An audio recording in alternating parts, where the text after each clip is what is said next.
Can Gears of War be beaten in the next-gen shooter stakes? Find out in the Gamer TV Dark Sector Special. We visited developers Digital Extremes in Ontario to get the lowdown on a game that doesn't want to beat its rivals, more sort of slice them in half. We'll take you inside the game's story, inside its innovative combat system, inside its intricate levels, and yes, inside most of its bad guys too. I don't know, doesn't anybody get sick of all this senseless violence? Anyone? Right, fine, here's the story. Digital Extremes are best known for their multiplayer game design, thanks to all the Unreal Tournament goodness that resulted from their partnership with Epic Games. So, will their forthcoming third-person shooter Dark Sector bring us more of the same? One of the things that we wanted to do right away was to break out of the multiplayer-focused games that we had worked on in the past. We wanted to get deeper into story, deeper into cinematic storytelling and single player. That's, I think, the major departure for us, or the major growth for us, has been to try to grow beyond our multiplayer successes into something that has more elaborate storytelling. With the story so important, what sort of tale can we expect? Dark Sector starts in black and white when the Soviets in '87 uncover a derelict submarine and something nasty is inside. And we pick up with the character that the players play as, Hayden Tenno, as a US operative sent in to find out why the last operative they sent in to investigate has gone off the grid, so to speak. While on his mission, Hayden is attacked by a mysterious metallic figure.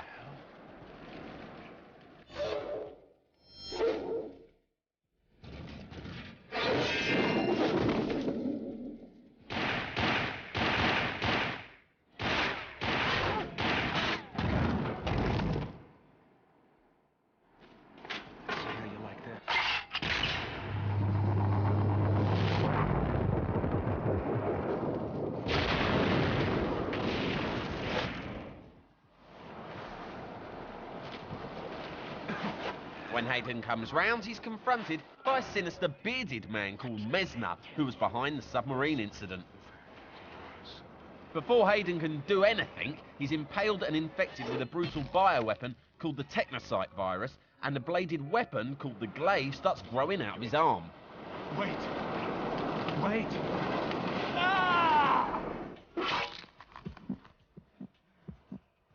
That's kind of the backdrop for this story that's really a superhero origin. We want to tell this tale of, what would happen if you were infected, but infected in an awesome way.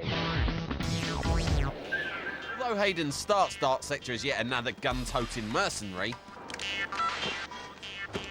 things take on a rather different complexion once he becomes infected with the Technocyte virus. Hayden gets infected, and the very first weapon you get is the Glaive, which is just awesome. It's basically the crux of the whole game. It's Hayden's signature. It's Green Lantern's ring, It helps him in every situation. He uses it to grab elements in the environment. He uses it to be able to steal troopers' weapons when they've dropped them. He can actually control it in mid-flight and cut guys in half while it's flying through the air. That's not to say conventional weapons don't play their part in Dark Sector. We have a pretty big gun inventory, which is really meant to complement the gameplay with the Glaive. As fun as the Glaive is and how powerful and effective it is to use, Hayden is dual wielding with a lot of the single-handed weapons. Okay, we said, show us. One of the awesome things you can see in Pat's playing is you've got this dual wield where you've got both pistol and a Glaive at the same time. You can use them both at the same time, so you whip the Glaive out and then finish them off with a pistol. Which is really good for some of these mid to long range fights where you have a lag when you throw the Glaive out. You're gonna have a few seconds where you gotta wait for the Glaive to come back. But why not pop off a few rounds? In fact, even the mighty Glaive has its limitations. The Glaive isn't really effective at long range.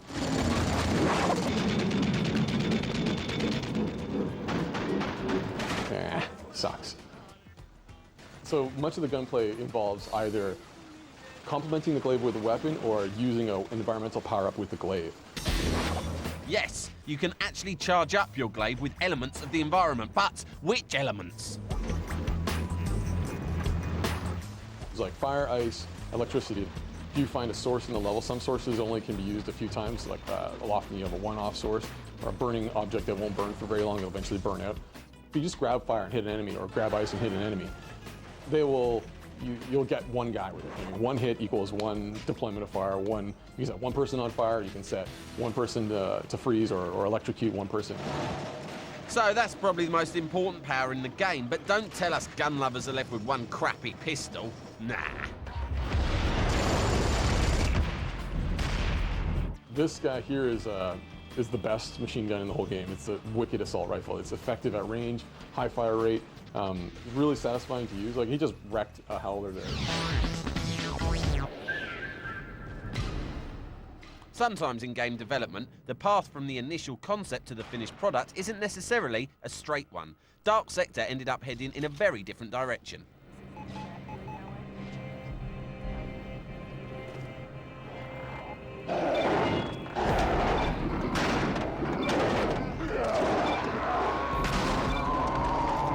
Well, Dark Sector, interestingly enough, started off as a massively multiplayer game. We had seen the massively multiplayer arena on the PC really take off, and that really intrigued us. It just was very risky, as it still is today, unless you're, one of these, unless you're World of Warcraft or one of these other huge projects. It's really, really a tough market to be in. So that sort of turned us off, and we refocused our efforts on what the next generation consoles was going to be.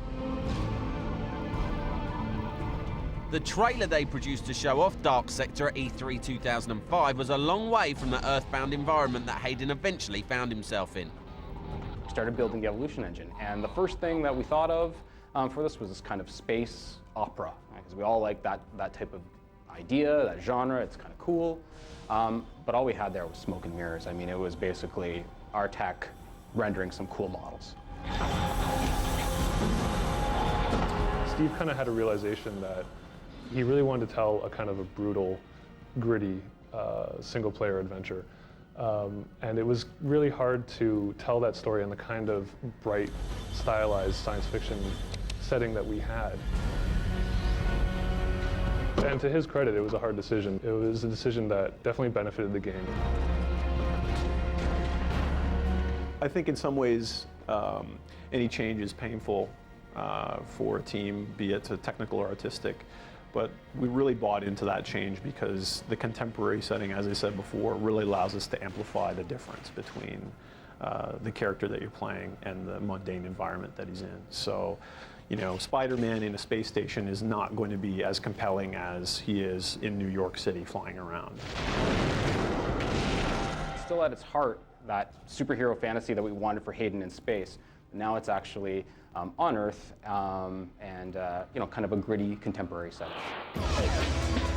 Join us in 2 minutes for more bloodthirsty Dark Sector action and an item on scented candles. One of these things is alive.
Welcome back to the Gamer Dark Sector special. Coming up, big barnacled bosses. But first, the game's opening.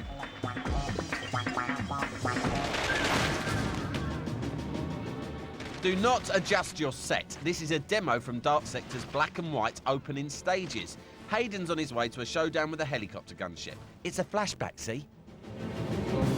It's going to blow those stairs you came in out, so you have no escape. And now there's about nearly a dozen troopers to contend with. Now, the troopers taking up covering positions there. They know all about the environment around here. Oh, but one guy slid too close to the explosive truck. Love that. Beautiful thing.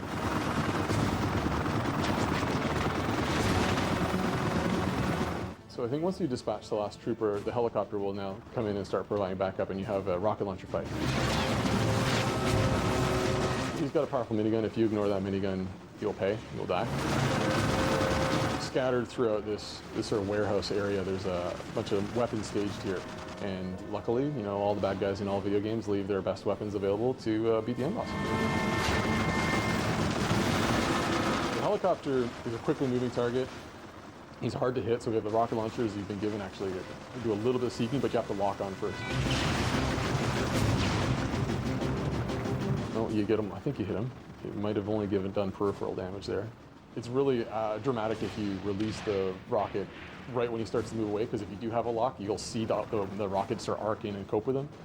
Now he's pissed off now, so you probably better watch out, Pat. He's gonna kill you. You're so dead. You so close to dying. So the helicopter, you know, once you damage him, he likes to regroup. He'll take off. He'll do a strafing run. He'll lay down some rockets. The AI definitely have these sort of phases of either relaxed or angry or afraid. And the helicopter, once you hit him, oh, there you go, a nice little bit of homing. That's beautiful. Oh, you actually killed him. Oh, that was lucky.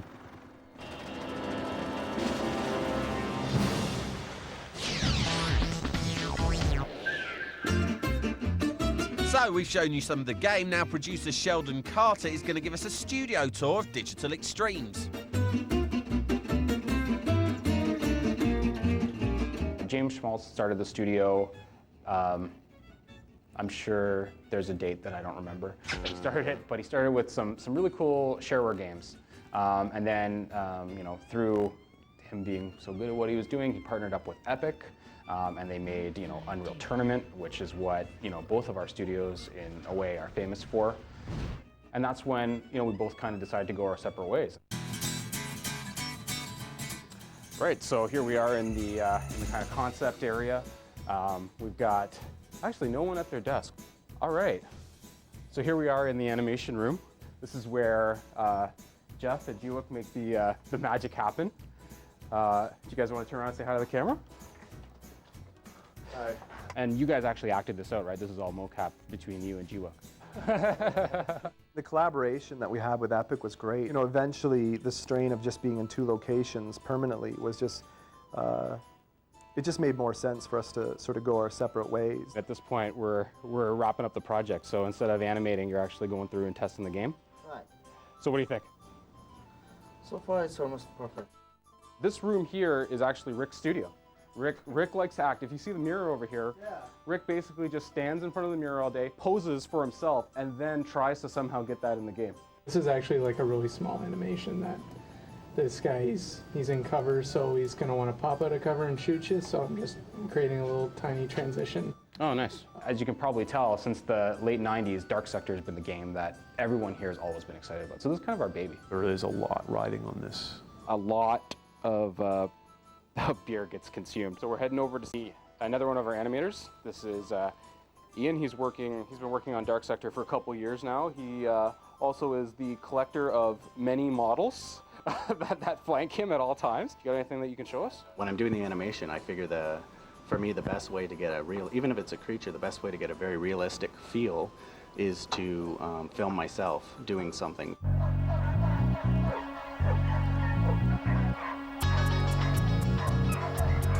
Here's the lunch rush. Let's go step in line and see what everyone's eating today. Ryan, say something witty. Witty?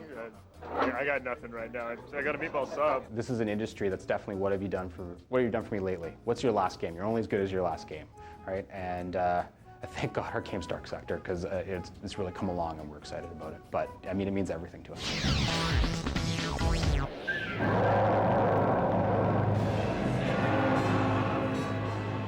Dark Sector's enemies come in all shapes and sizes. Here's a particularly large one. now it's time. It's Colossus time. He's sort of like, you know, a giant gorilla type creature. He loves to climb, loves to do really physical motions, loves to smash. Oh, he's throwing chunks of building at you. But he does respond like many animals. Oh, you were so wrecked. That slightly obvious glow, like many video games, you have to make it really apparent that you have an opportunity. That glow is the finisher glow, and you know that if you see an enemy who's glowing, you can run up and usually do something really cool. Now in this case, you didn't actually finish him because he's got a few more tricks in store for you. Luckily, I had a shotgun, and he threw a rock, and I kind of aimed at the rock, shot out of the air, and it blew up, and I was like, oh, that's awesome. I shot the projectile out of the way. That's great. And I did it 3 more times, and sharpshooter achievement comes up.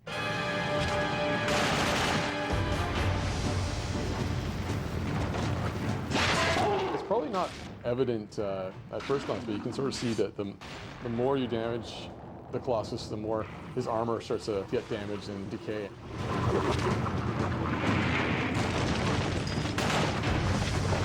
Now he's pissed. So he's gonna throw stuff at you. Oh, that's beautiful. So now you're close to death if he doesn't dodge properly. Oh, now the Colossus is mad. You can just see he's just wrecking everything in his path. If you don't time your dodges right, there's a good chance that you're gonna get smashed. Oh, oh, oh, he's on fire. So he burned off the outer layer of his, oh, geez, that was so close, I love it.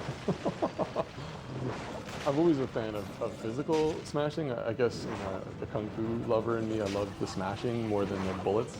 So I really appreciate the Colossus. I really appreciate what he does. Oh, beautiful. It's beautiful.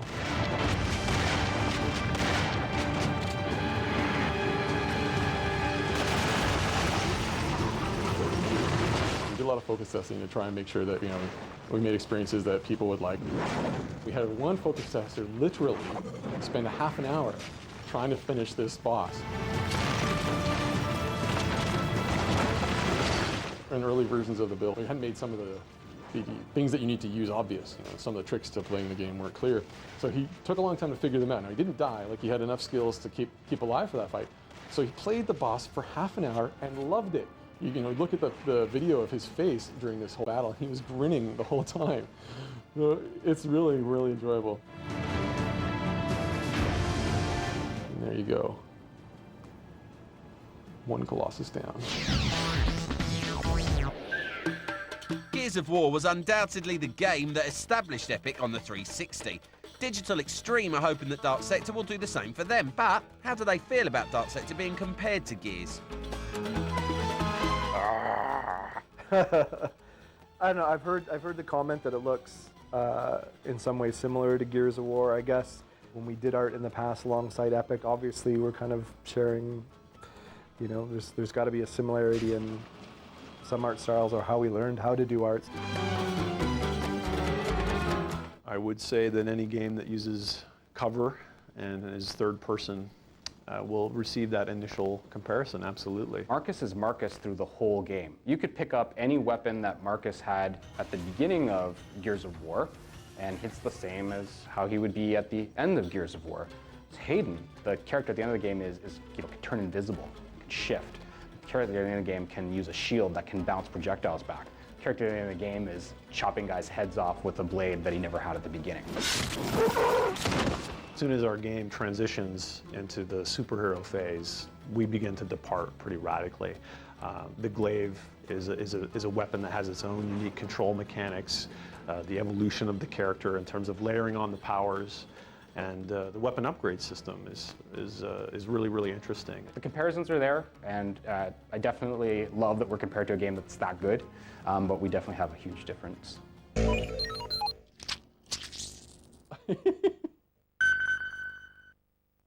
Hello, fire service. Get to the fire. Somebody's just put a petrol bomb through your door. It's downstairs. Smoke's coming up. Sort of firebomb into a car.